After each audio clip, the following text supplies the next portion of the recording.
পূর্ব মেদিনীপুরের ছবি দেখলেন, যেখানে স্কুল টিচার যিনি শিক্ষক তিনি দীর্ঘদিন ক্লাস করান না। অন্যদিকে একটা ছবি দেখাই, যে ছবি আপনারা দেখছেন হুগলির।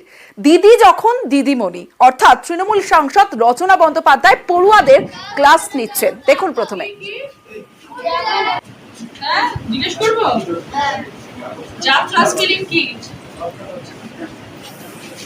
যাত্রা বানান কি,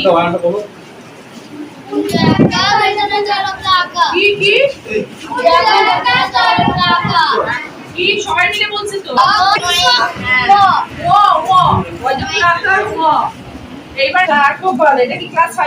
সোমনাথ রয়েছে আমার সঙ্গে, সোমনাথের সঙ্গে কথা বলবো। সোমনাথ, একটা বিষয় একটু জানতে চাইবো যে দিদি যখন দিদিমণি আমরা যে ছবি দেখলাম, রচনা বন্দ্যোপাধ্যায় তিনি তৃণমূল সাংসদ, তিনি কি পরিদর্শনে গিয়ে ক্লাস নিচ্ছিলেন?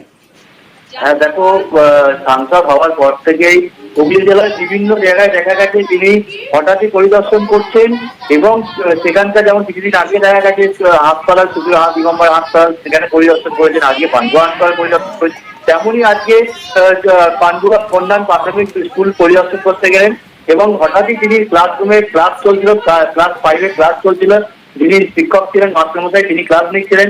হঠাৎ নিজে বই নিয়ে যারা স্টুডেন্ট, যারা পড়ুয়া রয়েছে তাদেরকে বানান জিজ্ঞাসা করতে থাকলেন। দেখলে ক্লাস ঠিকঠাক করে পড়ানো হচ্ছে নাকি স্কুলে তিনি জিজ্ঞাসা করলেন এবং সঠিক উত্তরও পড়ুয়াদের থেকে সঠিক উত্তরও পেলেন এবং স্কুলের বিভিন্ন বিল্ডিং ঘুরে দেখলেন। কোনো কোনো জায়গায় দেখা গেছে যে পাঠানো রয়েছে সেই সব চামড় ভেঙে পড়ছে, সেই সবের জন্য মাস্টারমশাইয়ের সাথে কথা বললেন যে যাতে স্কুলের ঘর বাড়ানো হয়, প্রয়োজন যে ঘরগুলো আছে সেই প্রয়োজনে ঘর বাড়ানো যায়। মিড ডে মিলের ব্যবস্থা দেখি, মিড ডে মিল ঘুরে দেখলেন মিড ডে মিলের ব্যবস্থা নাকি স্কুলে ঠিকঠাক ইংলিশ পড়ানো হচ্ছে নাকি সেগুলো বুঝিয়ে দেখলেন। খোঁজ খবর নেন রচনা বন্দ্যোপাধ্যায়, সঙ্গে দিদিমণিও হয়ে যান রচনা। খুব সুন্দর স্কুল হচ্ছে, সব বাচ্চারা সুন্দর করে পড়াশোনা করছে, এমনি সব ঠিক আছে। একটু টেবিল চেয়ার নেই, মেঝেতে বসে আছে কয়েকটা ক্লাস, সেটা একটু দরকার।